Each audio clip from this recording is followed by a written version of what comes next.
Bonjour à tous, là, aujourd'hui, je viens faire une petite présentation sur les admissions universitaires. Donc, c'est un grand besoin là, au cégep ici. C'est pour ça qu'on a décidé de faire la petite présentation. Donc, je vais vous partager mon écran dans quelques instants pour vous montrer le PowerPoint. C'est un PowerPoint qui a été créé à la base là, par mon collègue Simon Thériault. Donc, j'ai fait une petite adaptation au niveau du visuel, puis quelques informations supplémentaires, ainsi que des informations sur tout ce qui est au niveau de l'hiver 2024. Il y a quelques informations supplémentaires que je voulais vous dire. Donc, je vais commencer tout de suite en vous partageant mon écran.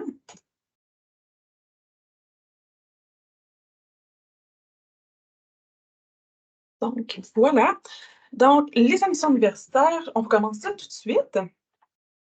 Donc, les études universitaires, la structure en général. Ce qu'on voulait vous expliquer un petit peu, c'est que si vous allez aux études universitaires, vous avez 3 cycles donc, que vous pouvez suivre. Le premier cycle, c'est habituellement le baccalauréat ou le doctorat de premier cycle. C'est les formations qui sont les plus complètes, qu'on pourrait dire. Il y a d'autres options que je vais vous parler un petit peu plus tard, comme les certificats, les mineurs et les majeurs, mais pour l'instant, on va se concentrer sur les baccalauréats.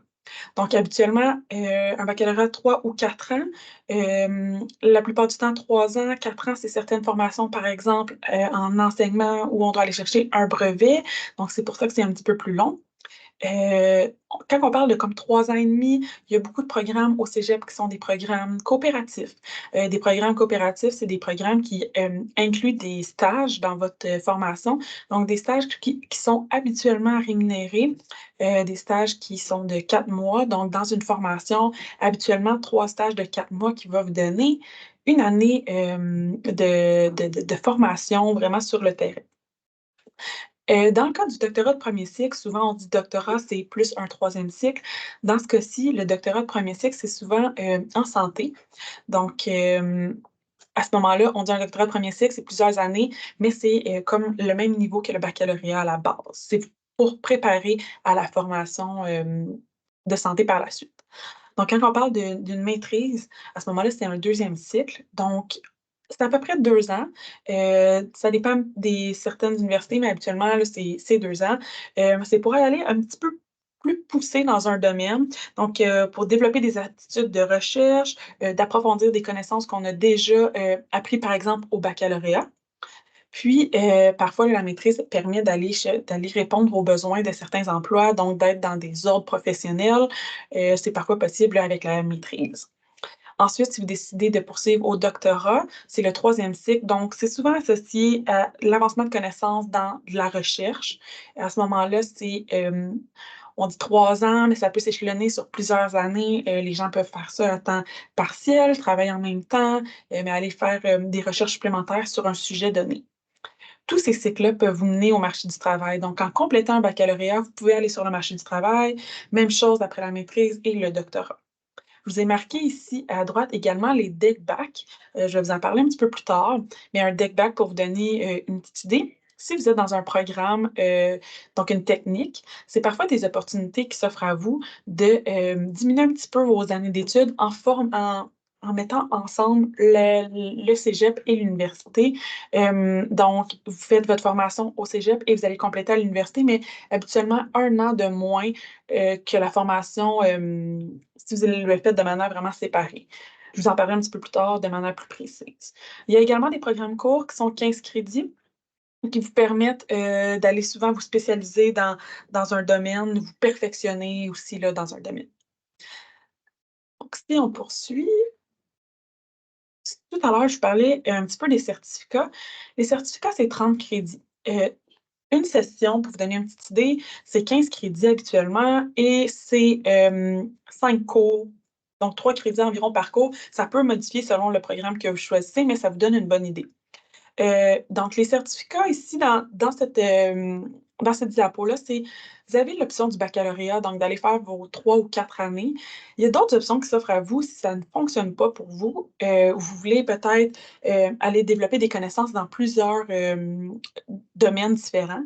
Donc par exemple, le premier exemple, vous avez certificat, donc 3 certificats ou 3 mineurs.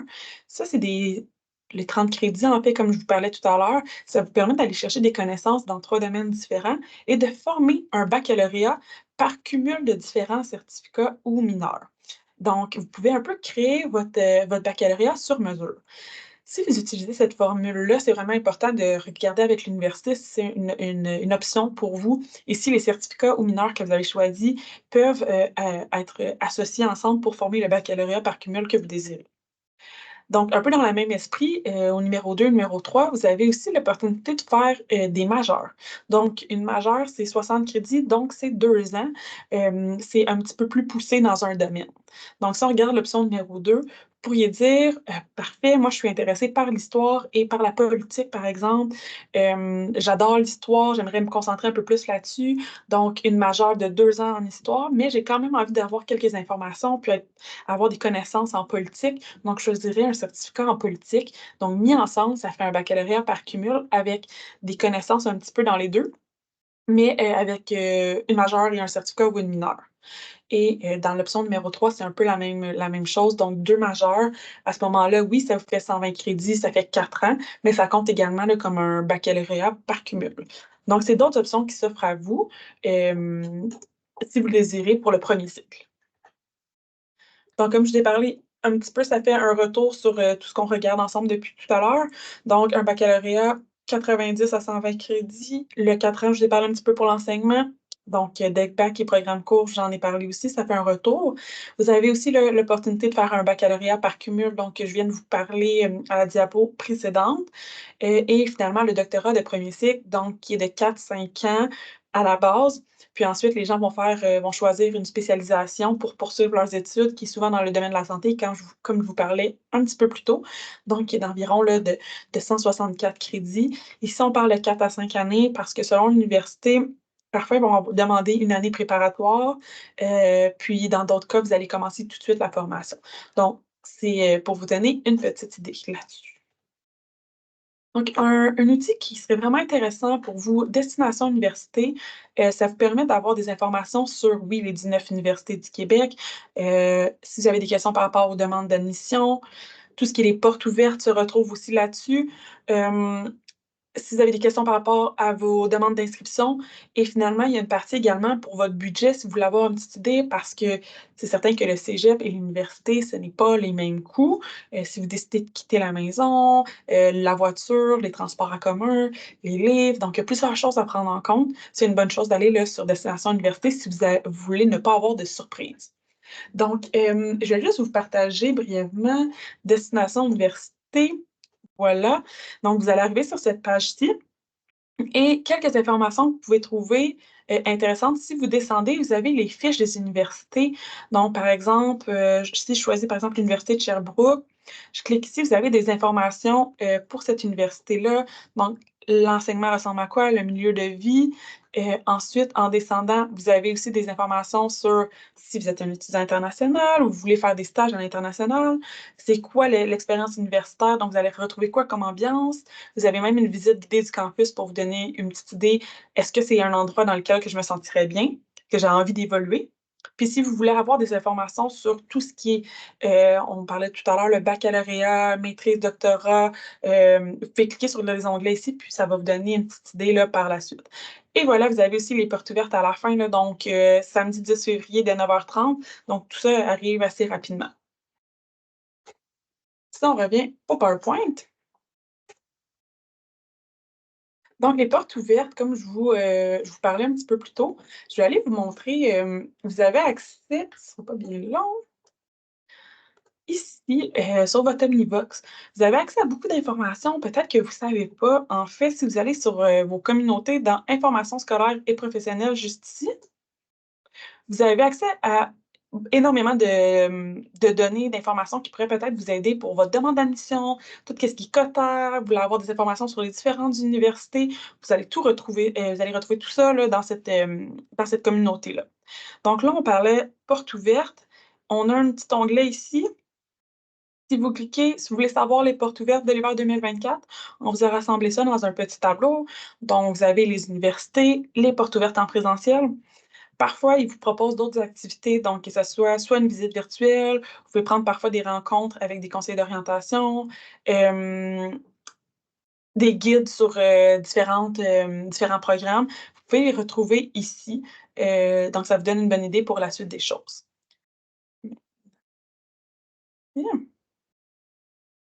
Mmh. Donc, comme je l'ai dit, oui, vous pouvez retrouver les informations sur les portes ouvertes sur vos communautés information scolaire professionnelle, mais aussi devant le D138 qui est notre, nos locaux, en fait. Donc, vous avez accès à ça pour l'instant, là, pour encore, quelques semaines. Vous avez les informations sur les portes ouvertes. Si vous avez besoin d'informations supplémentaires, n'hésitez pas à venir nous voir, là.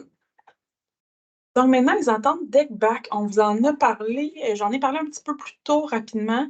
Donc si vous êtes en train de faire une technique et qu'il y a une possibilité de poursuivre pour vous à l'université, on a parfois des ententes, avec les universités. C'est important de regarder si c'est possible pour vous, mais ça permet de reconnaître des connaissances que vous avez déjà développées au cégep, donc de diminuer votre formation en termes d'années, puis aussi là d'éviter de réapprendre des choses que vous avez déjà, appris, par exemple, au cégep. Donc faites attention ici, j'ai marqué une petite astérix là. Certaines conditions d'admission s'appliquent pour les cheminements DEC-BAC. Le nombre de crédits reconnus par les universités dépend aussi, donc c'est pas nécessairement le même nombre de crédits. Tout à l'heure, je parlais d'autour d'1 an. Habituellement, c'est autour de ça, mais ça va dépendre vraiment des universités. Et encore une fois, vous avez un lien sur notre communauté, donc si je vous le remets ici, hop, c'est un petit peu plus bas. Donc, je veux connaître les passerelles d'ECBAC. Je clique ici. Vous avez pour les différentes universités, on vous a fait des liens. Donc, si par exemple, j'essaie un comme ça, l'université Laval, vous pouvez faire des recherches par DEC, mais par collège. Donc, si vous voulez savoir si on a une entente avec cette université-là, par exemple, si je vais chercher Saint-Jean-sur-Richelieu, donc, vous avez toutes les techniques qui peuvent avoir, une entente d'ECBAC avec cette université-là. Donc, si je prends par exemple soins infirmiers, vous allez cliquer, vous allez avoir quelques informations au niveau de la quotaire, des cours qui pourraient vous être crédités, donc pour, diminuer un petit peu votre nombre d'années de formation. Ça peut être, un outil intéressant si ça vous convient, pour une technique. Si on poursuit, les admissions, habituellement, c'est sûr que c'est un de nos gros morceaux, là. La plupart des gens ont des questions par rapport à l'admission. Donc voici notre suggestion. En fait, on vous propose de choisir 2 à 3 programmes d'intérêt parce que la plupart des universités, lorsque vous faites une demande d'admission, c'est pas comme au cégep. Donc vous pouvez faire une demande d'admission, par exemple, à l'université de Sherbrooke, à l'université Laval, à l'université de Montréal. Vous pouvez en faire une à chacune de ces universités-là, par exemple, et vous pouvez aussi inscrire plus d'un programme par université. Donc, c'est certain que ça diffère par université, mais par exemple, Sherbrooke, vous pouvez faire 2 demandes. L'Université de Montréal, vous pouvez maintenant faire jusqu'à 10 demandes avec un coût, évidemment. l'UQAM, vous pouvez faire 3 demandes. Donc, vous pouvez faire des demandes pour plus d'un programme. Donc, ça vous permet d'avoir des réponses également là, pour ces programmes-là. Donc, regardez où les programmes qui vous intéressent sont offerts. Heu, Évidemment, regardez la section des préalables. Donc, ici, je vais vous montrer rapidement, par exemple, avec l'Université de Montréal, mais c'est semblable pour toutes les universités. Si vous descendez un petit peu exigences d'admission, vous allez voir quelques informations, importantes. Donc ici, par exemple, les types de dettes que vous devez avoir complétés ou les cours que vous devez avoir complétés. Donc ça, c'est important de regarder, est-ce que je les ai bien complétés? Si vous êtes pas certain, vous pouvez aller voir ça à votre API pour savoir si vous avez complété les cours ou qu'elle vous les ajoute. Si vous êtes pas certain des cours que vous devez faire pour aller dans votre formation, à ce moment-là, vous pouvez venir voir les conseils d'orientation. Donc, ici, vous voyez justement là, certaines informations importantes préalables. Donc, par exemple, la réussite de l'examen CASPER, ça, c'est en santé. Habituellement, ils vont vous dire, c'est vous devez avoir réussi, cet examen-là avant de faire votre demande d'admission. Donc, certaines choses à prendre en considération, vous assurez que vous répondez bien aux critères d'admission avant de faire votre demande. Une autre chose, vérifiez si le programme est contingenté. Je vais vous le remettre rapidement ici. Vous le voyez là, des capacité d'accueil limitée, parfois va être inscrit contingentement. Donc, vous pouvez savoir si le programme qui vous intéresse est contingenté. Dans ce cas-ci, contingenté, on veut dire qu'il y a moins de places disponibles que de personnes qui font des demandes. Donc, c'est pour ça qu'ils peuvent se limiter un petit peu plus. Ensuite, ah oui, oups! Le processus de sélection, donc je vous ai parlé rapidement de l'examen Casper, dans le domaine de la santé, les mini-entrevues aussi. C'est important de regarder les dates pour ces examens-là qui doivent être complétés avant la demande d'admission. Si vous êtes plus dans le domaine des arts, il est possible, qu'ils vous demandent un portfolio. Parfois, ils vont vous demander d'être présent aux entrevues. Les CV, c'est un petit peu plus rare, mais c'est le type de document qu'ils pourraient vous demander là, pour, le processus de sélection si vous êtes surtout dans un programme contingenté. Ensuite, vous allez faire vos demandes sur les différents sites des universités. Je vais vous revenir un petit peu plus tard avec des informations là, là-dessus. Donc les bases d'admission, dans votre cas, ça va être la base DEC. Donc quand vous regardez, les préalables, vous allez voir que vous avez des préalables pour les bases DEC, pour les bases universitaires, qui sont les personnes qui ont déjà fait une formation universitaire ou des cours. Une base d'expérience, donc des gens qui sont allés sur le marché du travail puis qui veulent revenir en formation, ou la base, formation hors Québec, donc des étudiants qui ont fait des formations à l'extérieur, du pays, ou de la province, en fait. Donc, vous, de regarder base DEC pour l'instant si vous sortez du cégep et que vous allez, directement à l'université. Les programmes contingentés, j'en ai parlé un petit peu tout à l'heure, donc moins de places disponibles que de gens qui font leur demande. La mission dans ce type de programme-là, là, c'est vraiment basé sur la cotère. Vu qu'il y a pas beaucoup de place, il s'offre la possibilité là, de prendre les gens qui ont les meilleurs dossiers au niveau des cotères. Donc, je vais vous montrer encore une fois sur les communautés. Voilà, on a fait un petit document cotère. Donc, si vous êtes encore sur les communautés, le document de quotaire, vous le voyez ici, les quotaires les plus bas admis à l'automne 2023, c'est pour vous donner une idée. Donc, les dernières personnes qui ont été admises dans le programme à l'automne 2023, c'est rare que des gros changements, mais on peut quand même se fier là-dessus pour se donner une petite idée si je suis près de la quotaire, est-ce que je fais une demande et tout. Donc, si je prends un exemple ici à l'Université de Montréal en criminologie, bon, la dernière personne qui a été acceptée avait 29,238 de quota. Donc, ça peut être une petite idée. Vous les avez pour les différentes universités, donc là, Laval, l'HEC, la Polytechnique, Sherbrooke, etc. Donc, ça peut être un document auquel vous pouvez vous référer si vous avez des questions par rapport à votre quota. Hein? On a également ce document-là sur le babillard, là, en avant du D138, qui est notre local aussi. Vous avez quelques informations sur l'orientation, à cet endroit-là. Si jamais vous avez besoin d'un document papier, vous pouvez venir voir aussi à l'avant, Marie-Lou au comptoir qui va pouvoir vous en fournir un. Donc, suggestion pour les programmes, contingentés, comme j'ai expliqué un petit peu plus tôt, donc faire des choix de programmes faire plus d'un choix de programme par université.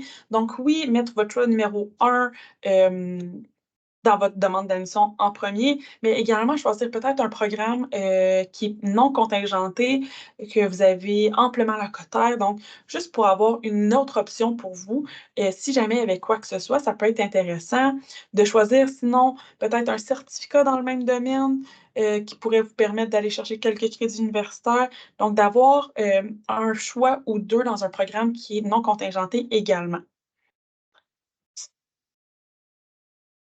Si vous avez des questions tout par rapport à ça, vous pouvez également venir nous voir, en orientation, là, ça va nous faire plaisir de répondre à ça. Donc, comment faire son choix d'université? Plusieurs petites, choses à regarder. Donc oui, l'accueil, vos besoins. Encore une fois, si vous avez la chance d'aller aux portes ouvertes, je vous le suggère fortement. En plus, cette année là, les différentes universités proposent des choses quand même intéressantes.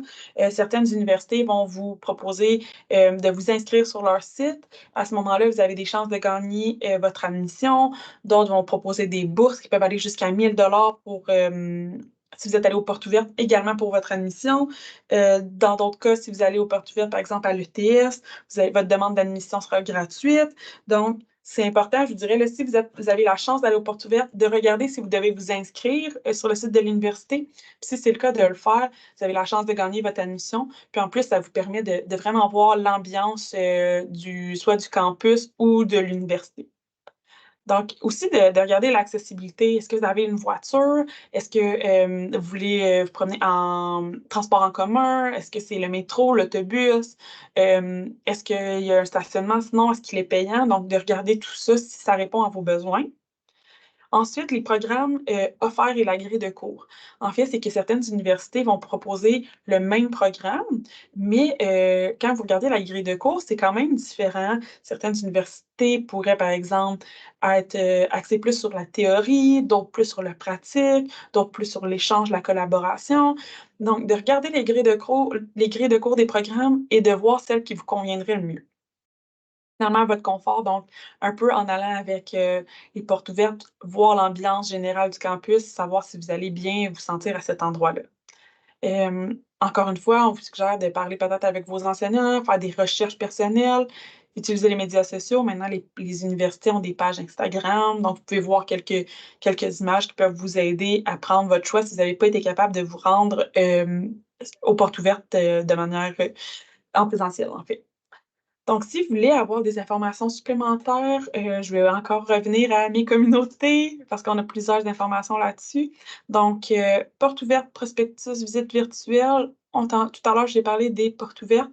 On a également les, prospectus et les visites virtuelles. Donc, selon votre université, vous pouvez cliquer, par exemple, on va prendre le TS vu que c'est le premier. Er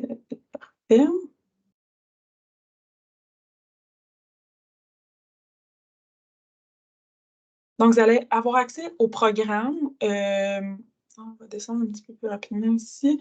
Quelques informations souvent sur, l'université, les perspectives, les domaines, souvent si vous avez des stages, si vous avez des opportunités d'aller à l'externe, hem, quelques données, des statistiques, et ensuite vous allez arriver un petit peu plus bas dans les programmes, les cours que vous devez avoir, complétés, les cours préparatoires et cetera. Donc vous avez accès à tous les cours, ou les programmes, proposés sur les différents prospectus. Ça peut être une bonne idée de recherche pour, vous donner un coup de main là, au début dans vos recherches là. Ensuite, pour les programmes qui demandent une passation ou une audition, souvent, passation de tests comme le CASPER pour le domaine de la santé ou soit des auditions au niveau artistique, les, portfolios, ce genre de choses-là, de regarder les dates limites. Souvent, c'est avant le 1er mars, donc avant de faire votre demande, vous devez avoir complété soit l'audition ou la passation d'un test. C'est à vous, là, de regarder quand, ces tests-là sont disponibles et quand vous devez les faire. Toujours, je vous dirais, quand c'est plus tôt, c'est moins stressant un petit peu pour vous. Donc, de ne pas oublier, là, de vous inscrire et d'aller à la passation avant de faire votre demande d'admission. Comment faire, sa demande d'admission? On est rendu ici, donc encore une fois, je vais vous ici. On va sortir du prospectus. Ah non, descendre ça ici, pardon. Oui, ce document-là, pardon. Heu,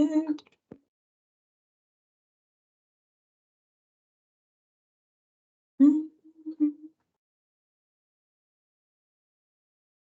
Tutoriel, pour les demandes d'admission, donc voilà, on a fait des petites recherches pour vous trouver des tutoriels, soit YouTube, soit sur d'autres sites pour vous donner, une petite idée. Souvent, c'est fait par soit des étudiants ou des, représentants de l'université. On en a pour la plupart des universités, donc ça vous donne des informations sur qu'est-ce que vous devez mettre dans votre demande, comment vous préparer, si vous avez des documents à rajouter, hem Actuellement, c'est plutôt rare les documents à rajouter, mais ça arrive dans quelques programmes, donc de regarder tout ça. Si vous avez l'examen CASPER, on a quelques informations supplémentaires ici. Donc c'est étape par étape, ça peut vous accompagner lors, de votre demande d'admission. OK. Encore une fois, c'est les étapes ici là pour, y arriver. Les réponses des universités, la question, qui est demandée le plus souvent, donc habituellement, vous allez avoir un retour là, entre le 1er mars et le 15 mai. C'est sûr que les gens font leur demande le 1er mars, donc habituellement, je vous dirais que de ne pas attendre la réponse le 1er mars. Mais ça peut arriver là, à la fin du mois de mars jusqu'au mois de mai. Dans certains programmes, ils peuvent avoir des réponses plus tardives. Ça va dépendre là, des programmes, puis vous allez en être informé. Date limite pour accepter une offre d'admission. Donc, si vous avez fait plusieurs demandes, vous avez été accepté dans plusieurs programmes, la plupart du temps, vous avez jusqu'au 1er mai pour faire votre choix. Donc, vous ne pouvez pas accepter 2 demandes, d'admission en même temps. Par contre, si vous avez été mis sur une liste d'attente et que vous avez aussi été accepté dans un autre programme, vous avez le choix, à ce moment-là, vous pouvez accepter les 2. Puis, si vous ressortez de la liste d'attente et vous êtes mis en admission, vous pourriez faire ce choix-là, là, par la suite. Donc on termine avec, si vous avez des petites questions en orientation. Nous, ce qu'on vous propose, c'est des rencontres de 15 minutes avec un conseiller ou une conseillère d'orientation. Vous avez accès sur votre, Omnivox, donc allez chercher, l'information, «Je veux une rencontre avec un conseiller d'orientation». On peut répondre à des petites questions vraiment d'information scolaire et professionnelle, du genre: «J'ai besoin de savoir les cotères, est-ce que j'ai les préalables?» tout ça. On peut répondre à ça, il y a pas de problème. Sinon, c'est aussi, une manière de faire une petite évaluation de vos besoins, de savoir est-ce que vous avez besoin de peut-être des quelques rencontres avec un conseiller parce que vous êtes perdu, vous savez pas trop qu'est-ce que vous voulez faire, vous avez d'autres questionnements. À ce moment-là, on pourra vous proposer là de prendre des rencontres avec un conseiller, peut-être quelques rencontres de 45 minutes à 50 minutes pour qu'on regarde ça avec vous puis qu'on vous accompagne du mieux qu'on peut. Donc, comment prendre un rendez-vous? Vous avez plusieurs options. Donc, oui, le poste 2300 au téléphone. Vous pouvez venir au D138 qui est notre local. Mais ce que je vous suggère fortement, c'est le code QR, il y en a plusieurs dans le cégep. Vous pouvez également là, le prendre tout de suite si vous le voulez. Sinon, si vous allez sur votre Omnivox, dans la communauté information scolaire et professionnelle que je vous ai parlé tout à l'heure, vous allez avoir accès là, à ça facilement. Hem, donc ce serait la fin. Est-ce qu'il y a des questions? Je vais arrêter, le partage d'écran et ensuite, voilà. Voilà, donc je vous laisse, là-dessus. Merci beaucoup. Si vous avez des questions, n'hésitez pas à venir, nous voir en orientation.